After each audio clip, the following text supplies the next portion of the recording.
Hello అండి. Welcome to Sandhya's kitchen. ఈరోజు egg masala curry ఎలా చేయాలో చూపిస్తాను.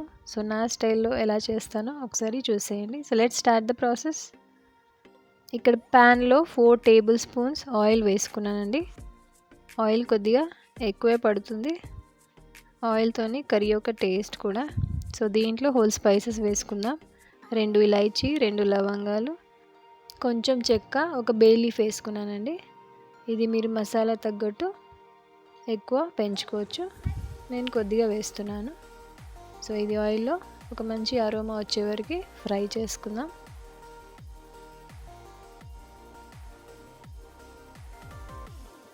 దాంట్లో ఇప్పుడు 1 టీ స్పూన్ జీలకర్ర వేసుకున్నానండి, క్యూమిన్ సీడ్స్. దాన్ని కూడా మంచిగా ఆయిల్లో ఫ్రై చేసుకోండి.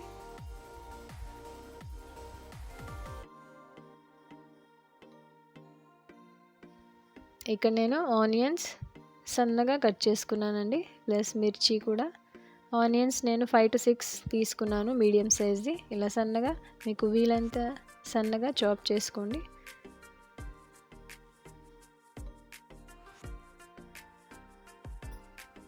ఇక్కడ నేను ఫస్ట్ మిర్చి వేసుకొని ఫ్రై చేసుకుంటున్నాను.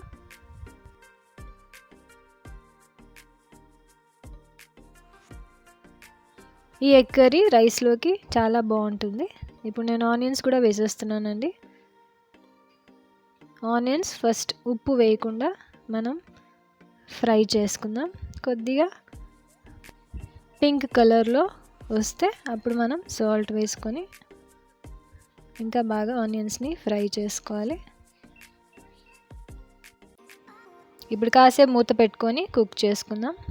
ఒక 5 minutes తర్వాత చూడండి, కలర్ కూడా మనకి ఆనియన్స్వి చేంజ్ అయింది. ఇప్పుడు మనం ఆనియన్స్లోకి ఉప్పు అయినా ఏదైనా మసాలా కానీ వేసుకోవాలి. ఇక్కడ 1 స్పూన్ అల్లం పేస్ట్ వేస్తున్నానండి.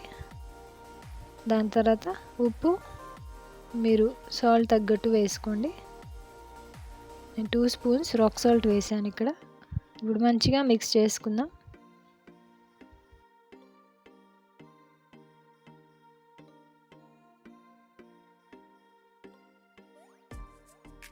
ఇప్పుడు మళ్ళీ 2 to 3 minutes మూత పెట్టుకొని కుక్ చేసుకుందాం. దాని తర్వాత ఇప్పుడు నేను 1/2 టీ స్పూన్ పసుపు వేసుకున్నానండి. ఒక 3 టీ స్పూన్స్ వరకు కారం వేసుకున్నాను.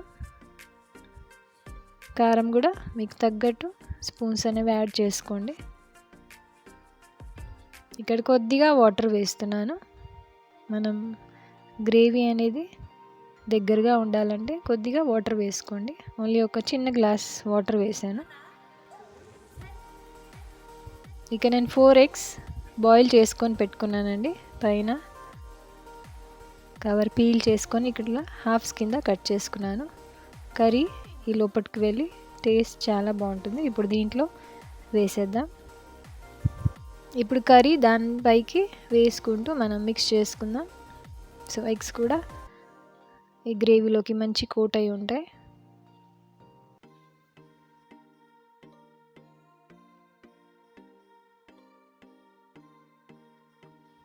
ఇక్కడ ఫ్రెష్ కొత్తిమీర వేసుకుంటున్నానండి. దాన్ని కూడా ఒక మిక్స్ ఇచ్చుకుందాం.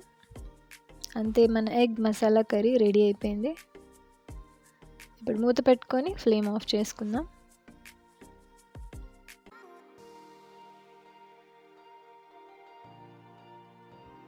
ఇక్కడ ప్లేటింగ్ కూడా రెడీ అయిపోయింది. రైస్కి మంచి కాంబినేషన్ అండి ఈ కర్రీ. ఈవెన్ చపాతీలోకి కూడా తినొచ్చు మీరు. సో రైస్లోకి ఇంకా బాగుంటుంది. ఎప్పుడు రొటీన్గా కోడిగుడ్డు టమాటా వేసుకొని చేసే బదులు ఇలా కొద్దిగా వెరైటీగా చేసుకోండి. సో సింపుల్గా అయిపోతుంది అండ్ టేస్ట్ కూడా అంతే బాగుంటుంది.